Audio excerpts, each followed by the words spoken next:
Today, I want to take you guys on a ride. Not in a regular car, but in a car that drives itself. A car that doesn't get sleepy, doesn't text while driving, and doesn't argue with the GPS.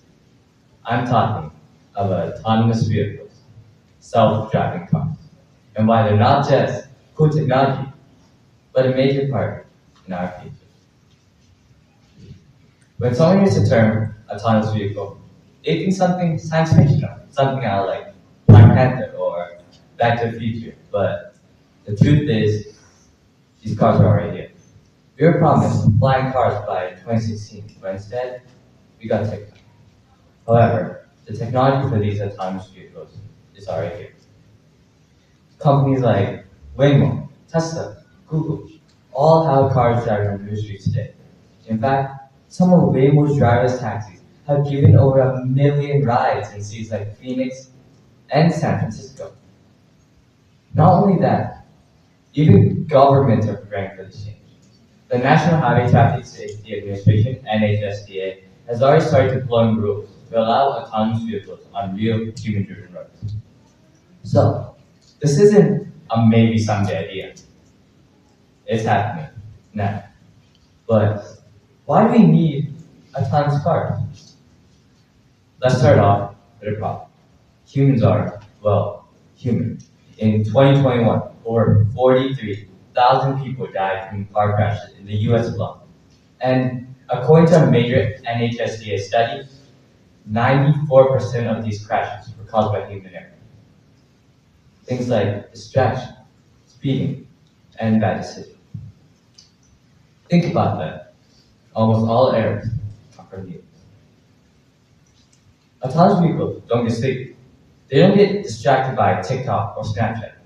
They don't get road rage. They don't try to beat the yellow light like they're in an action movie. That's why many scientists and engineers believe that autonomous vehicles can dramatically reduce accidents. These cars aren't only making driving more easier, they're making it more survivable.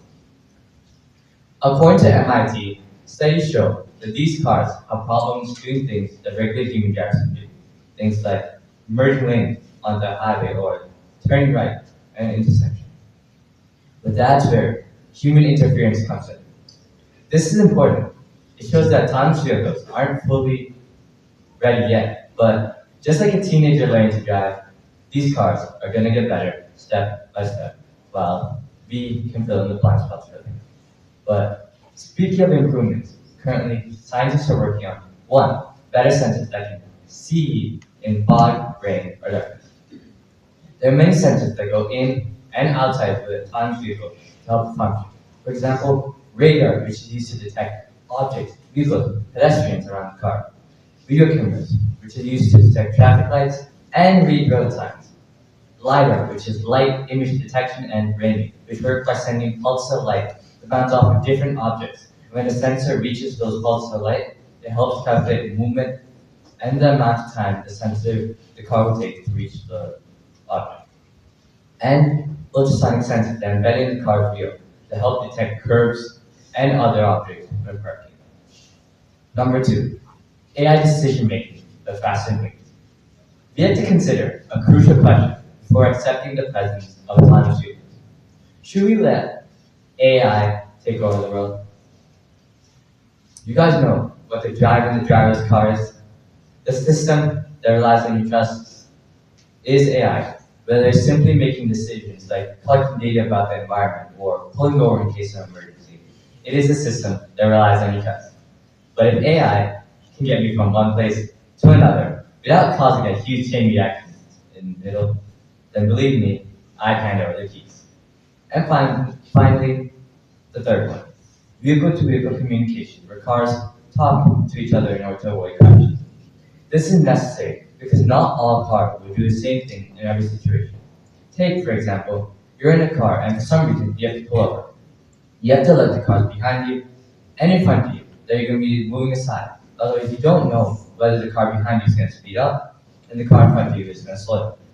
With this technology developed, it's going to be safer than anything we have today. It's like a group chat for the kids. accept one message, defines whether you come out alive or not. But are autonomous cars fully safe? We have to be honest when answering this question. Not all people think autonomous cars can reduce accidents. The Association of Computing Machines, one of the biggest tech organizations in the world, says that you can't fully prepare or trust autonomous vehicles to dramatically reduce accidents among motorists. And they're right. Technology always has risks. Seatbelts were imperfect and they're invented. Airplanes were imperfect and they're invented. Smartphones were imperfect and they're invented. And still, some of us still drop those in the toilet today. Every major technology has risks.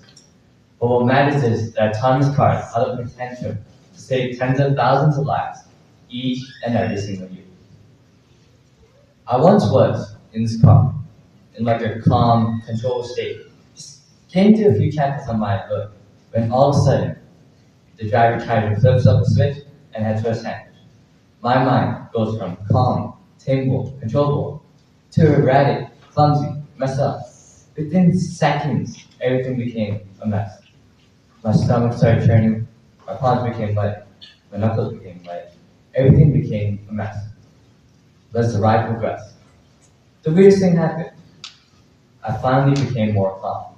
And by the end of the ride, I learned a few new things. Number one, the driver was satisfied with his lunch. Number two, the ride wasn't as bad as I thought it would be. I never faced any discomfort like sudden stops or sudden lane changes. And finally, number three, I made it home in one piece.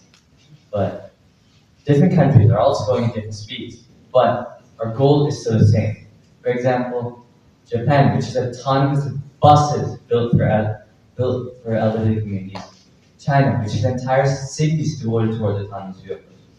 Germany, which has passed level 4 autonomous vehicles on human-driven roads. And the US, which has cars without steering wheels or pedals driving on human-driven roads.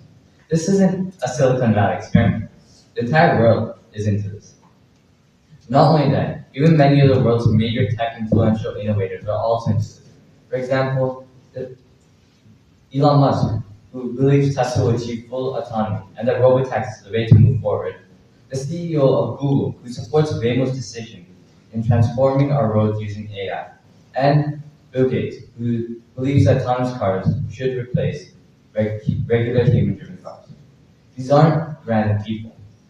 They're people who have developed the technology we use each and every single day. If these people create the technology that we use for our homework, then I would suppose we should try out the technology they created for autonomous vehicles. But let me paint you guys a picture where parking lots are redesigned into parks, playgrounds, and green spaces because there's no need for all this unused land anymore. People with disabilities gain their own independence to travel wherever they want. Traffic jams are more coordinated because cars can communicate more freely with each other across roads. You can read, nap, or do your homework in a car that takes you entirely to your location. And delivery workers deliver you packages on time because there's no need for driver fatigue. This isn't a fantasy. It's the direction we're headed. We're in the middle of a transportation revolution. Just like the first cars replaced horses, and everything around us isn't littered around the hoop. Autonomous vehicles will eventually replace human-driven cars. Not because we're bad drivers, but because technology can help us be more cleaner, more faster, and more coordinated. The future of autonomous vehicles isn't about going faster, it's about going smart. And we don't need two hands on the wheel. In fact, we don't even need one. Thank you.